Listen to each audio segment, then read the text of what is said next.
Solo levelling एक ऐसा anime जिसने सभी टॉप एनिमेज को पीछे पछाड़ के नंबर 1 की पोजीशन हासिल कर ली है। और ऑफ कोर्स ये रास्ता बिल्कुल भी आसान नहीं था, बस A1 पिक्चर्स को मालूम में से कुछ सीन काटने थे और कुछ फाइट्स दिखानी थी और टॉप पे आ गया। Part of joke. बट अगर कोई एनिमे टॉप पे है दैट डजंट मीन कि उस एनिमे में जो भी दिखाया जा रहा है वो बिल्कुल सही ही हो। बस फर्क इतना सा है कि लोग जो अच्छी चीज़ों को ज़्यादा देख रहे हैं और बुरी चीज़ों को इग्नोर कर दे रहे हैं। बट मैंने नहीं की, तुम भी मत करना। देखो, सोलो लेवलिंग एनिमे में कुछ ऐसी चीज़ देखने के लिए मिली है जो कि पर्सनली मुझे बिल्कुल भी पसंद नहीं आई, और ये चीज सिर्फ सोलो लेवलिंग में ही नहीं और भी टॉप एनिमेज में देखने के लिए मिली है। सोलो लेवलिंग में सबसे ज्यादा लोगों को फाइट्स देखना पसंद है और इसीलिए ये एनिमे टॉप पे भी आता है। बट भाई सोलो लेवलिंग में सिर्फ फाइट्स ही नहीं है, लव एंगल भी देखने के लिए मिलता है, लाइक जिनवू और चाहिन का। और यही चीज मुझे बिल्कुल भी पसंद नहीं है। जैसा कि हम लोगों को पता है कि जिनवू की फ्यूचर वाइफ चाहिन होने वाली है, बट भाई चाहिन ही एक ऐसी लड़की नहीं है जो जिनवू को प्यार करती है। एक और ऐसी लड़की है जो कि जिनवू को सच्चे दिल से प्यार करती है, बट उस लड़की ने कभी जिनवू को बोला नहीं और ना ही जिनवू ने जानने की कोशिश की। मैं बात कर रहा हूँ जूही के बारे में, जो कि हम लोगों को सोलो लेवलिंग के सीजन 1 के फर्स्ट एपिसोड में ही देखने के लिए मिली थी। जिनवू के साथ चाहिन और जूही के प्यार में ना दिन रात का फर्क है। चाहिन का जो प्यार है वो कंडीशनल लव है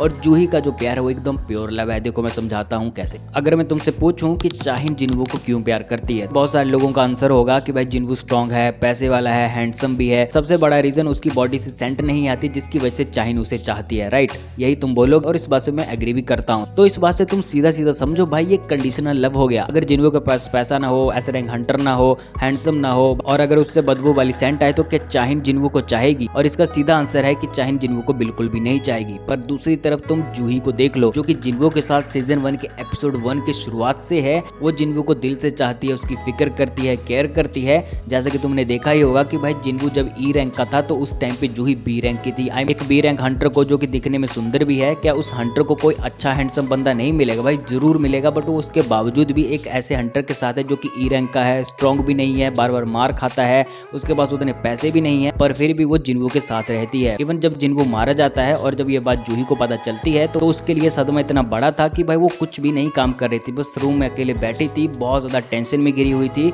बस वो जिनवू के बारे में ही सोचती थी। इवन जब जूही को पता चलता है कि जिनवू जिंदा है तो तुम जूही के फेस के ऊपर साफ साफ भाई वो खुशी, वो राहत देख सकते हो कि कितना ज्यादा खुश है जिनवू को देख के। नहीं, आगे के एपिसोड में जूही जिनवू को ये भी बोलती है कि कायदे से मुझे तो बड़ी बड़ी रेड्स में जाना चाहिए था, सिर्फ तुम्हारे लिए ही छोटी छोटी रेड्स में जाया करती थी। अब भाई इससे बड़ा हिंट क्या ही हो सकता है कि लड़की के लिए जब लड़की इतना बोल जाए, ठीक है? बट फिर भी जिनवू इस बात को नहीं समझता है और जूही वहां से चली जाती है और जाते टाइम उसके फेस को तुम साफ साफ देख सकते हो, वो उदास सा चेहरा। वो जोर जोर से चिल्ला के बोल रहा था कि भाई जिनवू कुछ तो बोलो। भाई जिनवू ने तो गोल्ड के चक्कर में डायमंड गवा दिया और सबसे बुरी बात ये है कि उसे इस बात का एहसास भी नहीं है। और ये चीज सिर्फ सोलो लेवलिंग में नहीं और टॉप एनिमेज में भी हुई है। लाइक तुम नारुतो ले लो, फेरी टेल ले लो। एक्चुअली मैं अभी फेरी टेल देख रहा था, अगर तुम लोगों ने देखा है तो तुम्हें पता होगा कि नात्सु एंड एर्जा जो है फेरी टेल में 2 कैरेक्टर हैं जो कि मेन लीड कैरेक्टर हैं। और भाई उन दोनों की जोड़ी मुझे पर्सनली काफी ज्यादा पसंद है, जहाँ पे नात्सु और लूसी की जोड़ी बनाई गई है क्रिएटर के द्वारा, जो कि मुझे बिल्कुल पसंद नहीं आती है। बट भाई एर्जा और नात्सु के जो बीच डीप बॉन्ड है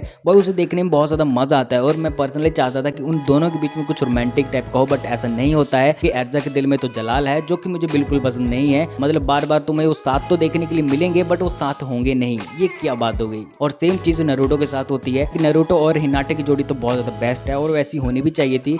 सकुरा कभी भी नारुतो को डिजर्व नहीं करती थी। मैं यहाँ पे नारुतो में बात कर रहा हूँ जिराया और सुनाडे की। भाई सुनाडे बहुत अच्छे से जानते थे कि भाई जिराया उसे प्यार करता है। इवन जब लास्ट मीटिंग होती है जिराया और सुनाडे में, भाई उस टाइम भी सुनाडे एक्सेप्ट नहीं कर रही थी जिराया को, और जब जिराया मर जाता है तो वो रोना स्टार्ट कर देती है। भाई जब वो जिंदा थी तो अलग अलग बॉयफ्रेंड बना रही थी, जिराया को मौका तक नहीं दिया। अब जब मर गया तो रोने से क्या फायदा? पर ऐसा नहीं कि भाई सभी एनिमे में ऐसा ही होता है। एक ऐसा एनिमे भी है जिसकी लव स्टोरी भाई हर बंदे को पसंद होगी, लव एंगल, वो है AOT, अटैक ऑन टाइटन, जिसमें कि भाई हम सभी लोग जानते हैं कि वो बंदी जो है भाई लास्ट तक अपने हीरो के लिए ही रहती है। मतलब 10 साल भी बीत जाते हैं तब भी वो अपने हीरो को याद करती है।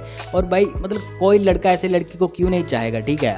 कि जो सिर्फ उसी की रहे, वो सच्चा वाला प्यार है, राइट? मतलब वो रोमांटिक, भले ही वो एक साथ नहीं हुए बट उनका जो अफेक्शन है, जो एक दूसरे के लिए प्यार है, वो दिखाई देता है, ठीक है? और एनिमे में ऐसा नहीं कर रहे हैं। मुझे नहीं पता कि भाई क्रिएटर क्या चाहते हैं।